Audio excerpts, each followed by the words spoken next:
এই justice for Zubeen Garg লেখা মানুহকেইটা ক'ত আছে নো অসমত এতিয়া? এই যে ফেচবুকত ক'ৰবাত justice for Zubeen Garg 6 million 7 million বনাবলৈ একদম উঠি পৰি লাগিছিল, মানুহবোৰ ক'ত আছে এতিয়া? আপোনালোককে সুধিছোঁ, আছে ক'ত? এই যে জুবিন গাৰ্গৰ যে সেই মৃত্যুৰ দিনটো, অভিশপ্ত দিনটোত জুবিন গাৰ্গৰ কাষতে ঘৰতে থাকে ডিম্পু বৰুৱাৰ ঘৰ, ফ্লেট এটা আছে।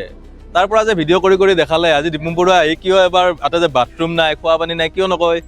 নে চব ৰাজনীতিক নেতাৰ ওচৰত বেচা গ'ল মানে কি চৰকাৰে অমুক কৰিছে, বিৰোধীয়ে অমুক কৰিছে, সেইবিলাক ক'বলৈ আছে নেকি চবে? আচলতে জুবিন গাৰ্গৰ হৈ মাত কেতিয়া মাতিব মানুহে? মাটি ক্ষেত্ৰলৈ আহিবচোন এবাৰ, মুখ্যমন্ত্ৰীক কোনোবাই আছে যদি ক'বচোন, যদি ওচৰৰ মানুহে কোনোবাই দেখা পায় ভিডিঅ'টো। ইয়াতে বাথৰুম নাই, খোৱা পানী নাই, আজি 6 মাহ হৈ গ'ল ৰে। বাথৰুম আৰু খোৱা পানীৰ ব্যৱস্থা কৰিবলৈ 6 মাহ লাগে নেকি? ফ্লাইঅভাৰ বনাওঁতে 5 মাহত হৈ যায় দেখোন। কমিশ্যন নাই মানে ইয়াতে, কমিশ্যন নাই কাৰণে বনোৱা নাই নেকি মামা? এতিয়া ভাগিনবোৰক দেখা পালে আপুনি বুজি পাব, এইবিলাক খং কেতিয়া ওলাই যায় ঠিক নাই।